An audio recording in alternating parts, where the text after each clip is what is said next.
Matapos magurong sulong sa Senado ang pag-usad ng impeachment laban kay Vice President Sara Duterte, ang tanong ngayon, tuloy pa ba yan o baka naman pinapatay na? Nasa frontline ng balitang yan, si Mean Los Baños. Dapat ipipresenta ng prosekusyon ng articles of impeachment laban kay Vice President Sara Duterte. Pero iniurong ito ng Senado sa June 11. Dahil sa delay, pwede rin kayang hindi mag-convene ang impeachment court sa petsang yan?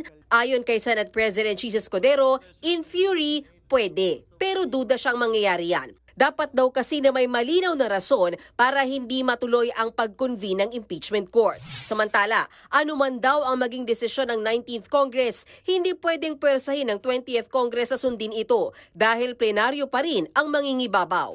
So pwede magkaroon ng ibang pananaw yung 20th Congress. Halimbawa, pwedeng sabihin ng 19th Congress, tatawid yan, pero ang pasyon ng 20th Congress, hindi tatawid yan.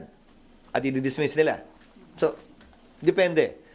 Nilinaw naman ni Escudero na walang kinalaman si Pangulong Bongbong Marcos sa pag-urong ng petsa ng pre-trial. Siya raw ang nagdesisyon niyan dahil mas mahalagang maipasa muna ang mga priority bills. O walang utos ang Pangulo kaugnay dyan. Iginiit din niyang walang nasasayang na panahon sa pag-urong ng pre-trial. Taliwas yan sa sinabi ni Senate Minority Leader Coco Pimentel. Sabi ni Escudero, kahit naman daw kasi mag-convene sila at magsimulang magpadala ng summons, 10 araw pa makakabigay ng sagot ang kampo ni VP Sara. Tapos na rin ang sesyon sa panahong yan. Para naman kay Senador Francis Tolentino, hindi na dapat tumawid ng 20th Congress ang impeachment proceeding. Wala na raw itong constitutional authority. Ang may kapangyarihan lang daw na magtalakay sa isang impeachment case ay ang Kongreso na nakatanggap ng impeachment complaint. Si Senator Risa Hontiveros naman, nababahala sa paulit-ulit na antala sa proseso ng impeachment. Posibleng paglabag na raw ito sa konstitusyon. Huwag naman sana yang baliwalain. Dapat harapin na ng Senado ang lahat ng ito sa lalong madaling panahon. Giit naman ni Escudero, pwedeng questionin hanggang sa Korte Suprema kung may mga nagdududang may paglabag na sa konstitusyon. Kung yung mga prosecutor mismo ay tila hindi naman nagmamadali, wala sila sa lugar, madaliin kami ngayon. Kaya pa rin daw nilang tapusin ang impeachment trial sa Oktubre. Si House Speaker Martin Romualdez nirerespeto ang desisyon ng Senado. We leave it to their sound discretion as to how they want to proceed and conduct, no?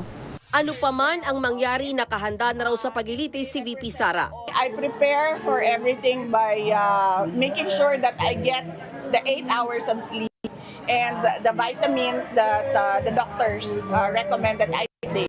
Nagbabalita mula sa Frontline, Mean Los Baños, News 5.